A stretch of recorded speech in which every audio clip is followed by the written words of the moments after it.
Hello everyone, আসসালামু আলাইকুম। সবাই কেমন আছেন? শুভ সকাল।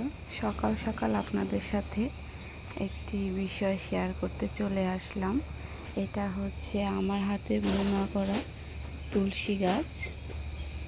প্রথম যে তুলসী গাছটা দেখিয়েছি ওটার পাতা ছিল লাল, আর এটার পাতা হচ্ছে সবুজ। এই দুইটা গাছই কিন্তু মারা গিয়েছিল, আমার যত্নের ফলে আবারও সুন্দরভাবে জন্মিয়েছে। তো তুলসী পাতার আমি যতটুকু জানি যে লাল পাতাটা নাকি বেশি কার্যকরী। তুলসী গাছ মানেই কার্যকরী, কিন্তু লাল পাতাটা নাকি বেশি ভালো। তো আল্লাহর রহমতে আমার ছাদে দুইটা গাছই আছে, লাল এবং সবুজ। তো আমি এখন সকাল সকাল এই সবুজ এবং লাল দুই পাতাই ছিঁড়ে নিব। আপনারা শুনতে পেয়েছেন আমার একটু সর্দি লেগেছে। আমার যখনই বা আমার হাজব্যান্ডের বা আমার বাচ্চার যখনই সর্দি কাশি লাগে, আমি কিন্তু সঙ্গে সঙ্গে এই তুলসী পাতা ছিঁড়ে চা বানিয়ে খাওয়াই, এবং এটা খুবই কার্যকরী। আমি আপনাদেরকে দেখাবো আমি কিভাবে তুলসী পাতা চা বানাই। এবং প্রথমে আমি এখন পাতাগুলো ছিঁড়ে নেব। আপনারা কিন্তু অবশ্যই এটা ঘরে বসে ট্রাই করে দেখবেন যে এটা কতটা কার্যকরী, তাহলে বুঝতে পারবেন। এবং সবাই কিন্তু অবশ্যই কমেন্টস করে আমাকে জানাবেন যে আসলে তুলসী পাতা সবুজটা বেশি কার্যকরী নাকি সবুজটা লালটা। তো আমি যতটুকু জানি যে দুইটাই খুব কার্যকরী। আপনাদের যদি লালটা না থাকে কোনো সমস্যা নেই, আপনারা সবুজটা দিয়েও চা বানিয়ে খেতে পারবেন। তো আমার আল্লাহর একটা রহমত যে আমার ছাদে দুইটাই হয়েছে।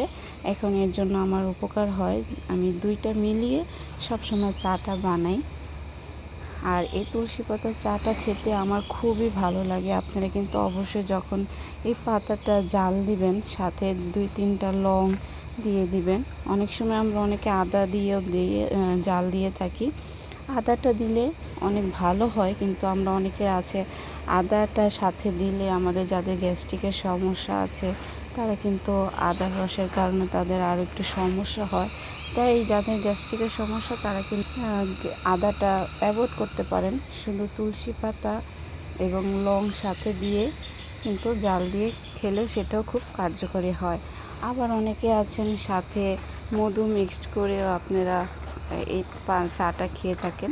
আমি কিন্তু কোনো মধু মিক্সড করি না, আমি সরাসরি পাতার যে রসটা জাল দিই সেটা খাওয়ার চেষ্টা করি। আমার কাছে এটা খুব ভালো লাগে। দেখুন আমি সবুজ পাতা ছিঁড়েছি, এখন লালটা নিচ্ছি। আসলে লাল পাতাটা এখনও ছোট, ওইভাবে বড় হয়নি। তারপর আমি দেখে দেখে কিছু পাতা নিচ্ছি। লাল গাছটা এখনও ছোট দেখে তাই আমি অল্প পরিমাণে এখান থেকে পাতা ছিঁড়ে নিচ্ছি। তো সবাই অবশ্যই আমাকে কমেন্টস করে জানাবেন যে আপনাদের সবার কেমন লেগেছে আজকের ভিডিওটি, এবং তুলসী পাতা চাটা বানিয়ে খেয়ে কতটুকু উপকার হয়েছে আমাকে সবাই জানাবেন। আর আমি কিন্তু আপনাদের একটা নতুন বন্ধু, সবাই বেশি বেশি লাইক কমেন্ট করে আমার পাশে থাকবেন, এবং অবশ্যই আমার চ্যানেলটি একটু সাবস্ক্রাইব করে সহযোগিতা করবেন। সবাই ভালো থাকবেন। আসসালামু আলাইকুম।